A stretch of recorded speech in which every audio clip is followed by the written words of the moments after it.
Now, Lifetime.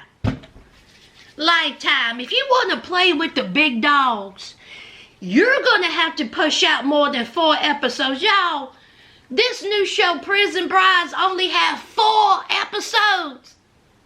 That's what I found when I looked at the internet, because, you know, Google's free. 4 episodes. And the participants on this episode, don't get me wrong, they made my mouth water. But 4 episodes? Child, I guess. Let's get into it.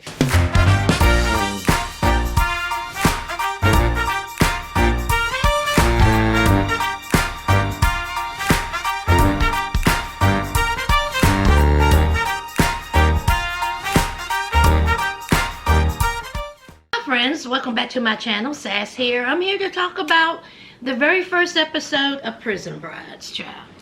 If you didn't watch it, it's on Lifetime on Wednesdays at 9:30 p.m. It's an hour. And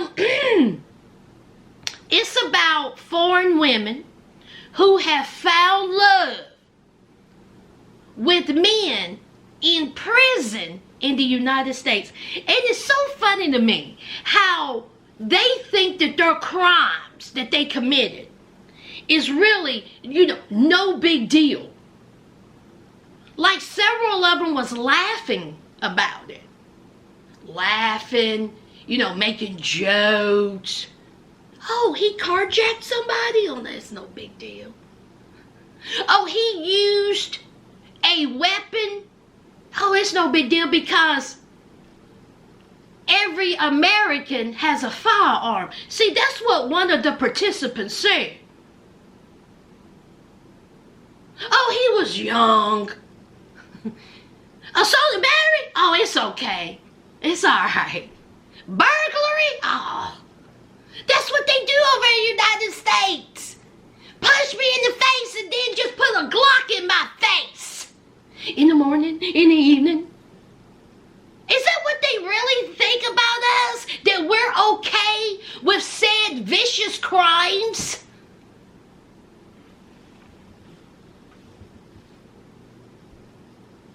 Let's talk about Emma and Curtis.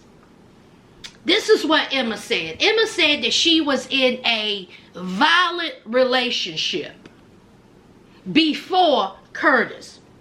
Writing to a prisoner allowed me to be who I am, grow as a person, but it was kind of on my turn. You was in a violent relationship, so you thought that it was good to write an inmate in the said United States. See, this is what I'm talking about, y'all. See, this is what I'm talking about. Emma, she lives in London. She's 32 years old, and she just fell in love with Curtis. They've been together for 2 years, but 6 months into the relationship, he proposed. Curtis is in prison because apparently he did some carjacking. Now, Emma was like, oh, carjacking. It ain't no big deal. It was with his cousin. But that's okay. That's okay if you steal your cousin's vehicle, pull a firearm in his face, and that's okay. But see, according to that good old Starcasm, in their investigative journalism, they done found out it was a little bit more to the story. Not only did he commit a carjacking, he shot out said window, he drug a lady down the road, and then it proceeded a high-speed car chase with the police. Now let me see if I get this straight. Emma was in a V relationship, so she thought it was a good idea to write an inmate who did all this to make herself feel a little bit better. Okay. So of course, the parents are like the parents over here. This is a horrible idea. Loves them, that's who she wants to be with, and it's okay about firearms because, you know, every American has a firearm. The way that these people look at us and think that us as Americans think that doing a crime like this is that we're okay with it. Like we're just going up to people at JCPenney parking lot. Hey, give me your mom jeans.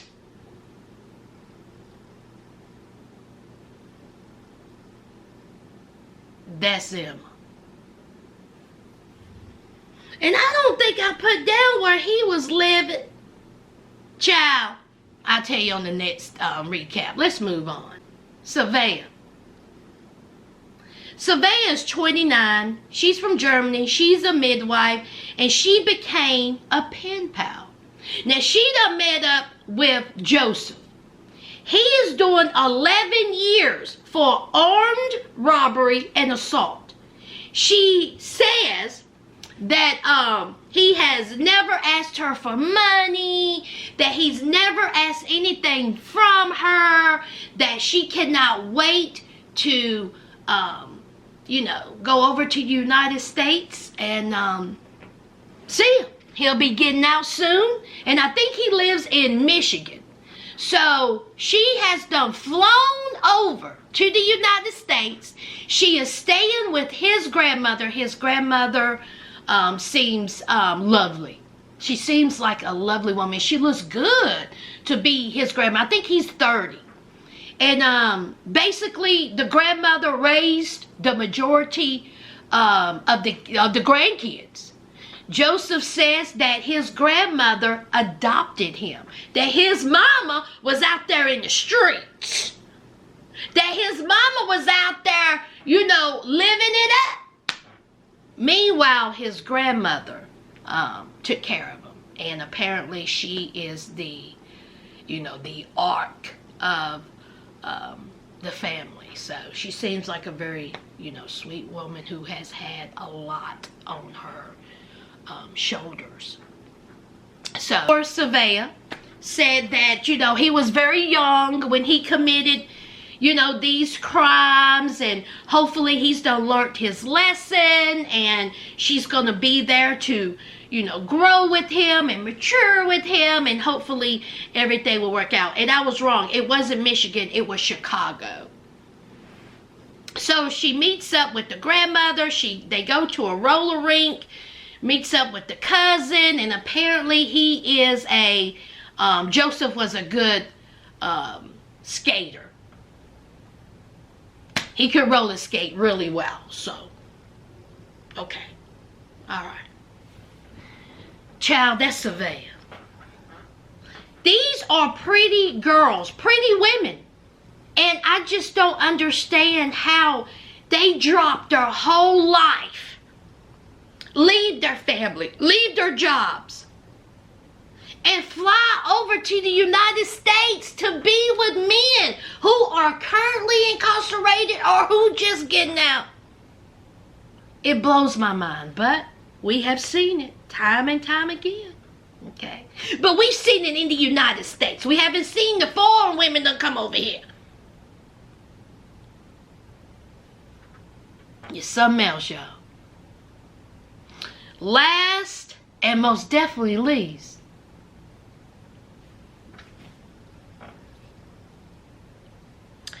Aaron is a 33-year-old hairdresser from Australia. Let me just say this. Aaron's glasses, so cute. So cute. I was like, where'd you get them glasses at? They'll look good on my face. I like them. She's a hairdresser. And she done met up with Michael, 43-year-old, robbery, sentenced to 8.5 years. They've been together for 3. She is moving to Ohio to be with this man. First, let me just say this. He's a jerk. He's an a-hole. The way he was talking to her, what are you seeing in him? And she has never met him. She's never met him. She's been in Australia. She had a life. She has family. She has friends. She had a career. And she's dropping all that to fly over to Ohio to be with Michael, whom she has never seen. Or I guess I should say interact with.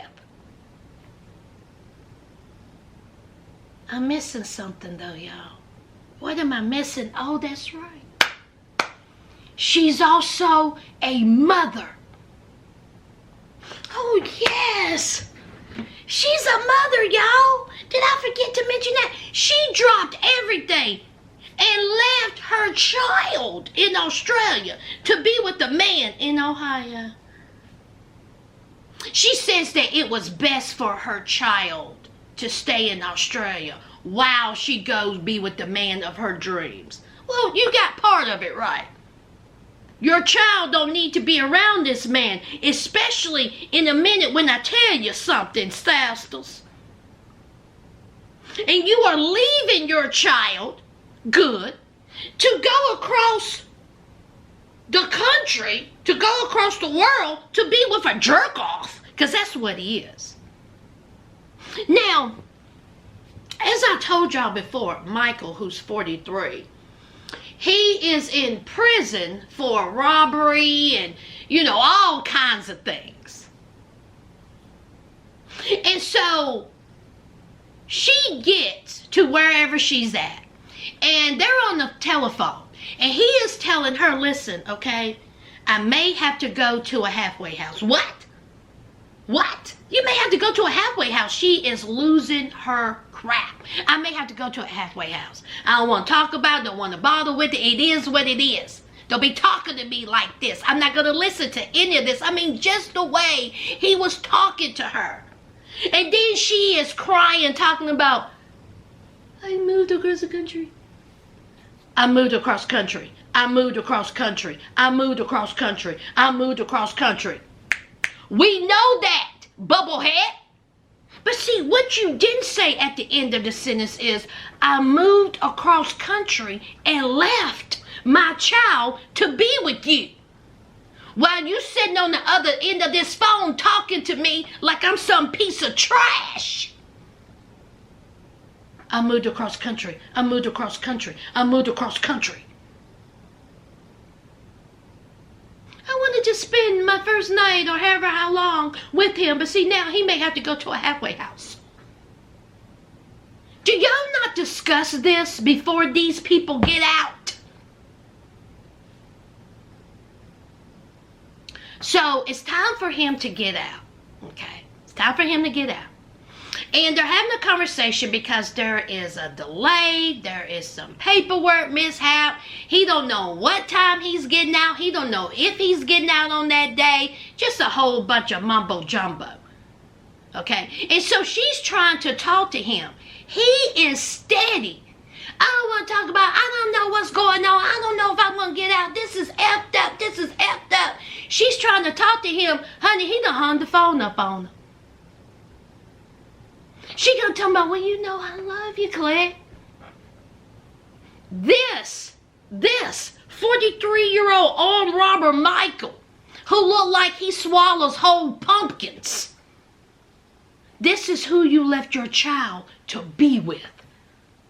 Y'all think I'm playing when I'm talking about Michael. Again, sarcasm comes through, clutch. I don't think I'm joking when I say. Now see, when I tell you he's an asshole, oh, he is.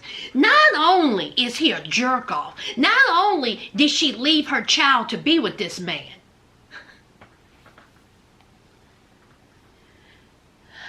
Michael was arrested on November 14th and charged with DV,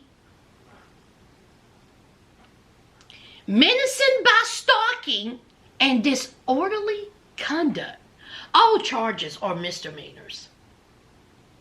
He was arrested November the 14th and brought to our jail. We were holding him on a parole violation with the Adult Parole Authority. We released him on November 21st.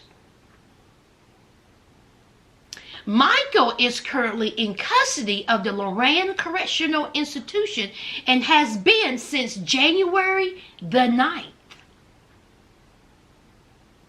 According to court documents, police were called on November the 14th about an incident that occurred the day before. The officer states the alleged victim. Now, they don't say whom the alleged victim is. Okay? But from what I read, I'm going to say that it may possibly be the mother of the year. The officer stated the alleged victim told him she has been in a romantic relationship with the defendant for approximately 3 years and that the two had been residing together for several months prior to the incident. According to the alleged victim, Michael took a swing at her and missed. But the victim felt like he was trying to hurt her. You think?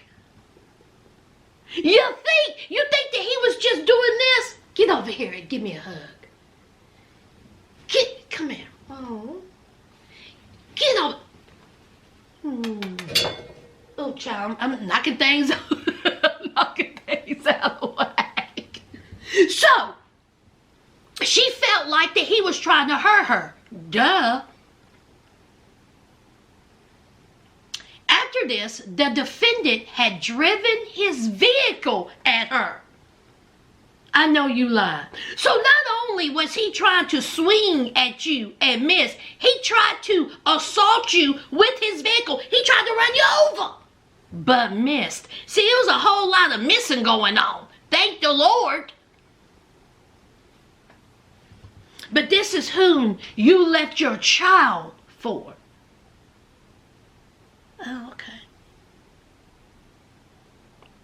There was also witnesses to this. There was a 14-year-old nephew.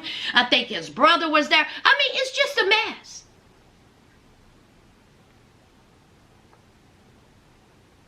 Police contacted Michael and he denied wrongdoing, according to the officer.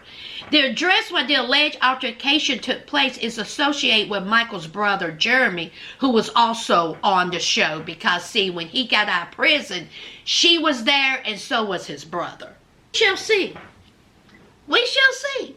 So we already know that Michael is off to a great start. This great relationship. Child, did y'all watch the episode? What did y'all think of the episode?